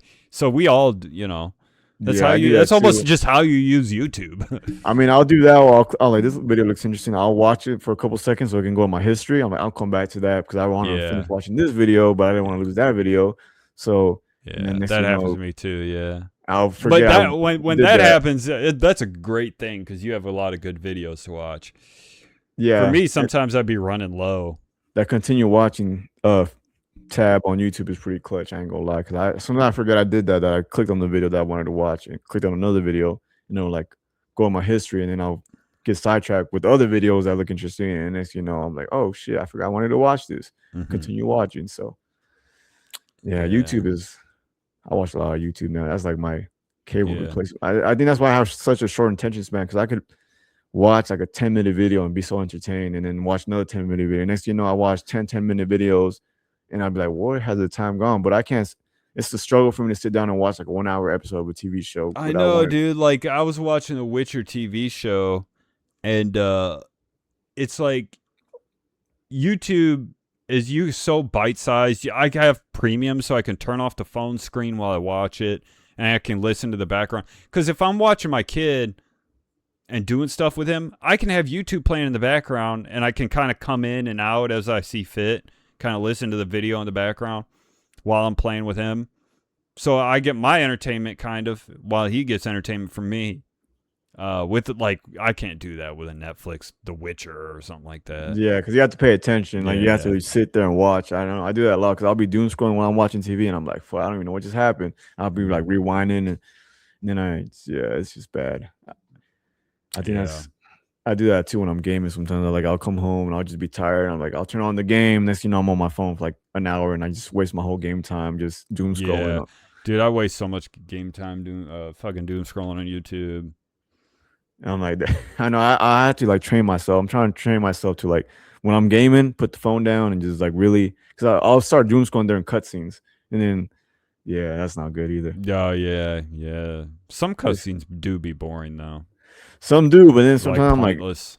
I'm like, damn, what was it? Just what was going on in the game? I have no idea, and I have to like, but like some games are perfect though for listening to YouTube in the background. Like I'm playing System Shock, and outside of the audio logs, like you really don't. That's me more for like sport games or like multiplayer games. Like I have a hard time listening to shit on YouTube when I'm playing multiplayer because I'm kind of locked in.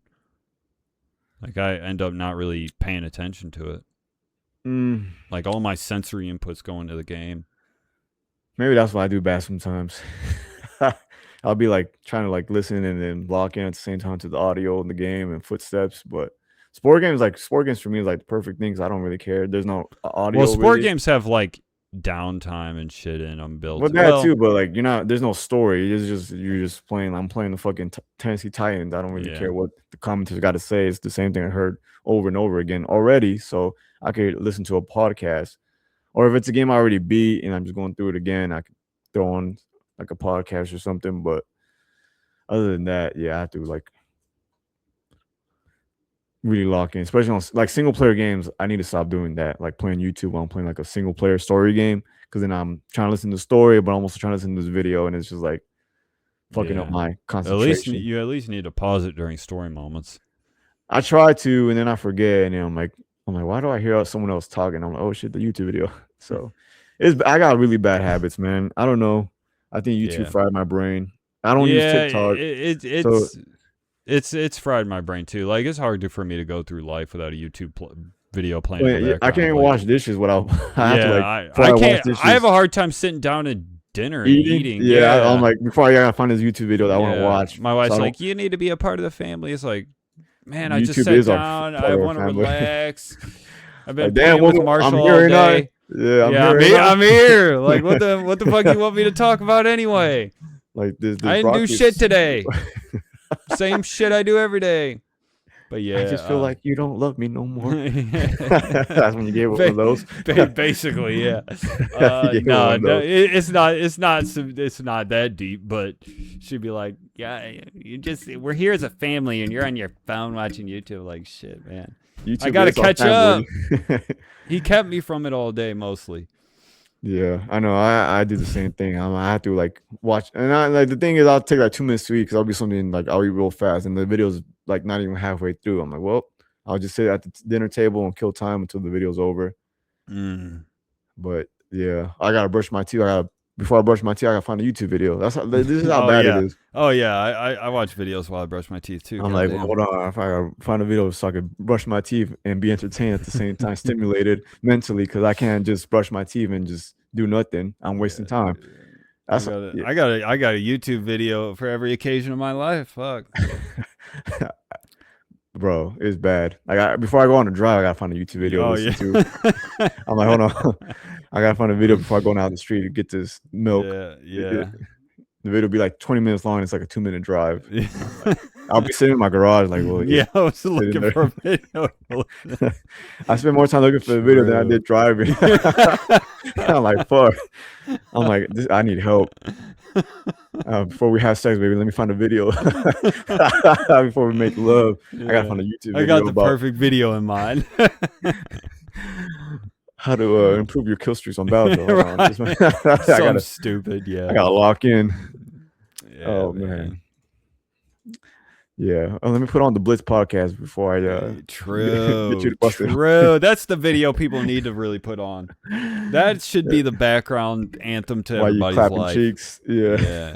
Well, clapping cheeks, it's perfect for any occasion. Let's be honest. Honestly, you're doing the dishes, going on a drive, going on a walk, mowing the lawn, fucking doing the dishes, playing with your kid, getting married, getting your wife giving birth. Yeah.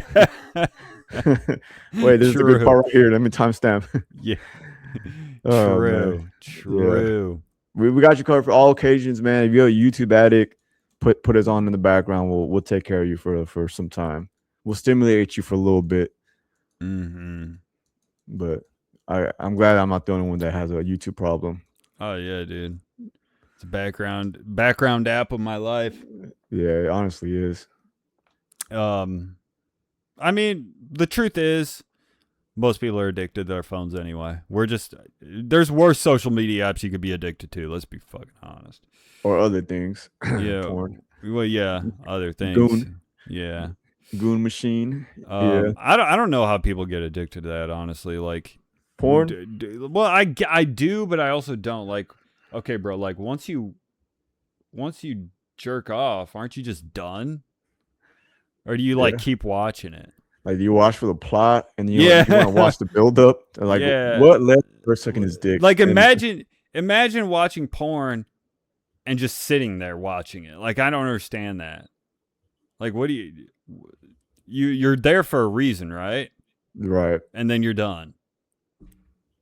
That's what I don't understand how you'd use it other than that. Hey man, some people just I don't know, it's like buying one of those porn games on Steam and just actually playing the game. Like why would you? I don't know. Hey man, I bet if I open up Steam, let me see. I like to think my Steam is pretty purified. My library is, but anytime I go to these new releases, there's always at least one on there. Popular usually. New release. Oh, here's one. Risky Business. There's always one. Oh yeah. Is that on there for you? Yeah, it's $5 too. That's not a bad deal. It's not a bad deal, man. Check it out. Yeah, this could be good background noise too, huh? And what's crazy about Steam, I guess you could set parental things, because if I click on it, oh yeah, it's pure nudity, dude. Yeah, I clicked on it. It's literally a girl getting. Yeah, Yeah. I mean, it's hardcore too. They'll show They dick and vag, dude. It's not just titties. There's definitely there's a cum shot. I know. They got it all, dude. It's right there in the store page.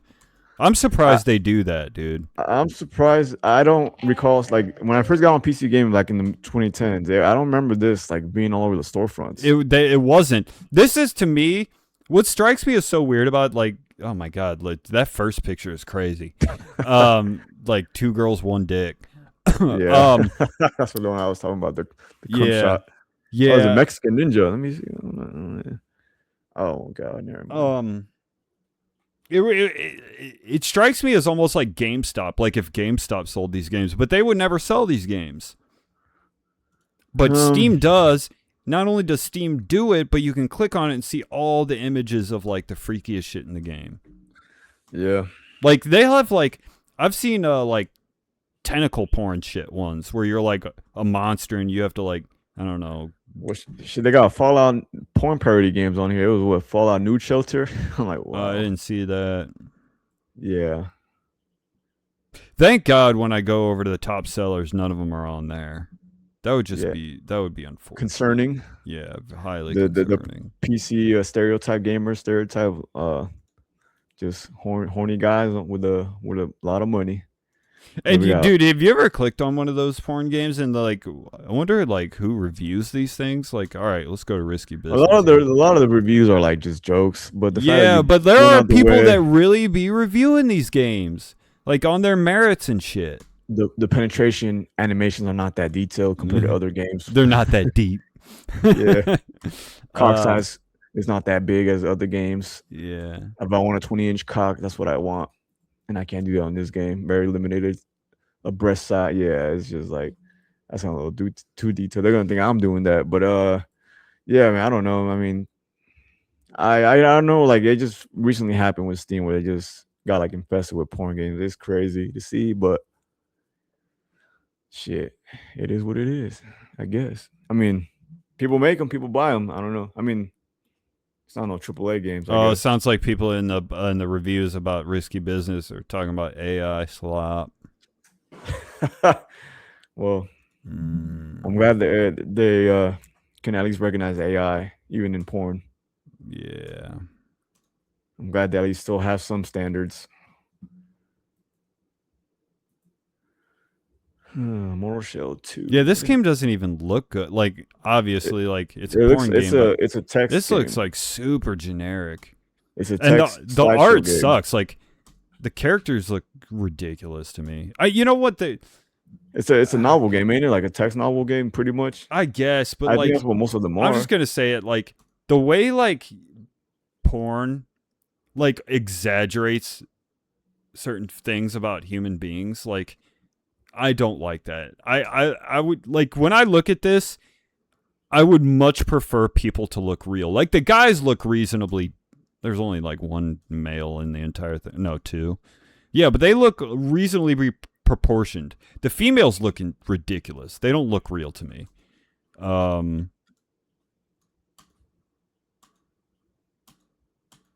Like, I hesitate to even sit here and talk about everything I'm looking at, but like.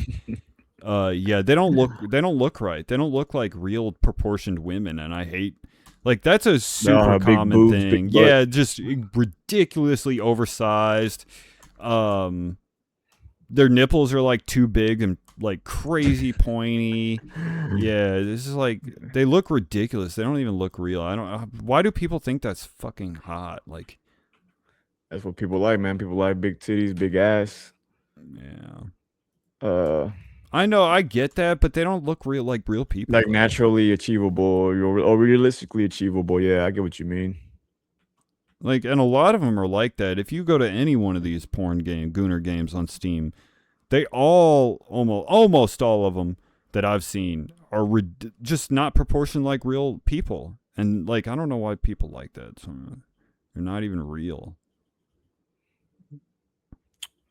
It's not even going to trick my brain into thinking it is. Too far gone. Yeah, maybe once you reach a certain point of like gooning, like a prestige Tangooner, yeah. Oh, here's one. I'm scrolling down on Steam. Oh, there's one, nudity games. Let's see. This one's I think with aliens. This one's Lovecraft. This one looks like Persona, huh? Are you getting that Dawnwalker game? I use the Blood of Dawnwalker. Dawnwalker. It's the devs from the director from Witcher 3. He's making this game, so there's like a lot of Witcher 3 elements in it. Oh, by the way, I just finished my playthrough of that. And Dawnwalker. I kind of want to get it, but then it's gonna cut into Wolverine because I looked it up. They say it's around 40 to 50 hours for a playthrough, average playthrough. Dawnwalker. The Blood of Dawnwalker, yeah. You never heard of it? No, I haven't really been. Is it going to be a full price AAA game? Yeah. But what's it based on? 14th century Europe. Yeah, for like Europe, vampires, RPG. What's it like? Is it based on like a novel series?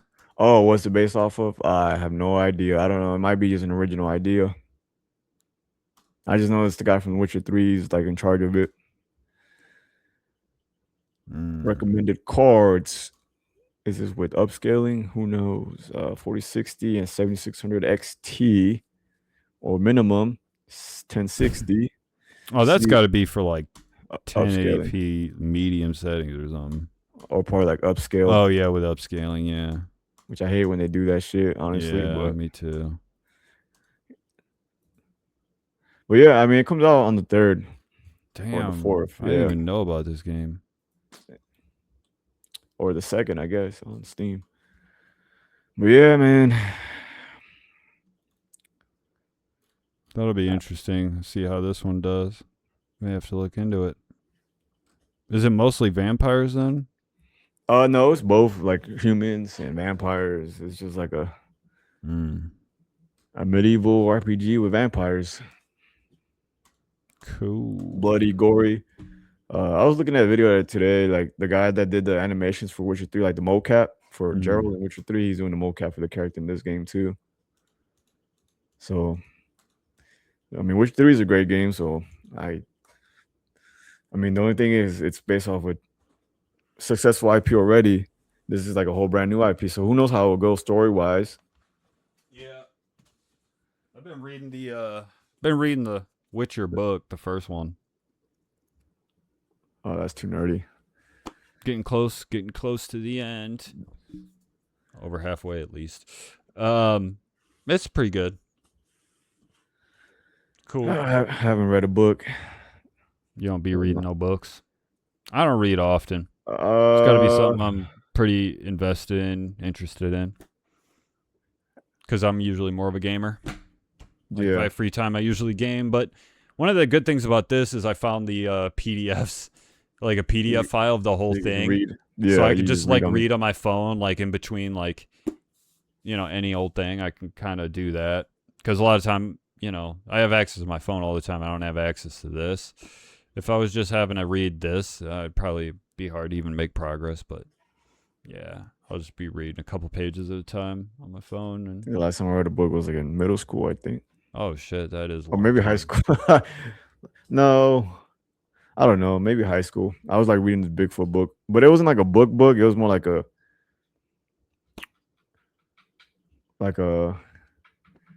it was a field guide. That's what the book. It was because I bought the book right when I got my first job. Like I was so fascinated by it was a Bigfoot book, but it also had like a bunch of other like mythical creatures that could exist in real life. Those things aren't real books, bro. Yeah, that was like the only other thing I would check out was like sport books. I remember I read like Guide to the Supernatural. Yeah, it was a guidebook pretty much. Like what to do when you see a Bigfoot. Like these are the things it does. Like I'm like, wow, like what to do when you see the swamp monster? Like this is how it smells like. This is what it looks like. This is its characteristics. Like it's violent, it's friendly, like So I was like, wow, this is so cool. And I just like and then my teacher's like, you have to check out a real book for this class. I'm like, well, this is the only book that interests me. Like that was the only book I checked out all of my sophomore year. And I'm like, Damn. I don't want to read another book.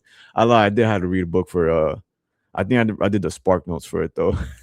I think The Great Gatsby in my junior year. They made you read that? Yeah, I was like, Damn. I looked up something called Spark Notes, and I'm like, wow, this is like a whole summary of the book. And I was like, I just did my essay on that. I'm like, yeah, you're right. I read The Great Gatsby. It was very interesting when Leonardo DiCaprio saved the girl. I'm just kidding. That's the movie, but yeah. I mean, making you read that in middle school though is kind of no. For me, it was like high school. They made me read it. Oh, high school. Yeah. But even then, like even then, I didn't even read it. That's not the kind of book most people these days are gonna want. I didn't even read it anyway. I did the Spark Notes, but I read a little bit of it, and then I started like looking up to because I got tired of reading it halfway through, and I was like, "This gotta be like a summary on this shit online." And I found something called Spark Notes, and they just gave you a synopsis of each chapter. And I was like, "This is perfect." And I did my essay on that, and I passed. You read the book really fast and very accurate. I'm like, I'm a fast reader. What could I say? Shit, yeah. Spark Notes was like the AI of our generation. That and I don't know if you ever heard of it. What was it called? Cha Cha Cha? I've heard of it. I don't know what it is, though. It was a texting number you would text, and someone would reply with an answer.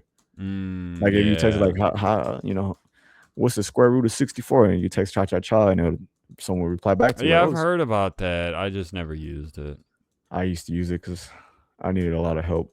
I was really dumb. I was like, how do I jump higher? Let me ask Cha Cha. It would tell you, well, based on your height and weight and all this and that.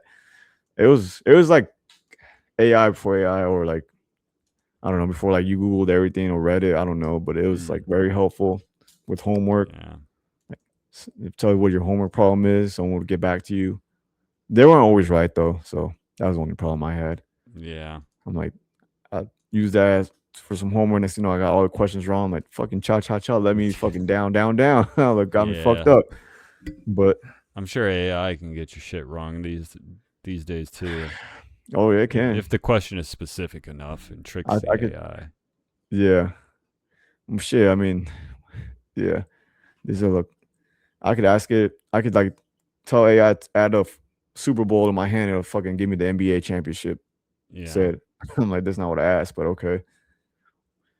But anyway, probably a good time to end the podcast. I'm tired. Yeah, I'm hungry. Been up for a long time. Yeah, so we appreciate you guys stopping by. If you made it this far, thanks so much. You're a real one. Let us know what your second favorite candy is, because we all know it's Reese's Cup for number one. So let us know what number 2 is down below if you made it this far. Second favorite candy. That's the real question. All right, guys. Thanks so much. Like, comment, sub. You know the routine. Love you so much. Season. 2 more weeks. Let's go. Yes. Upon us. Peace. Later, y'all.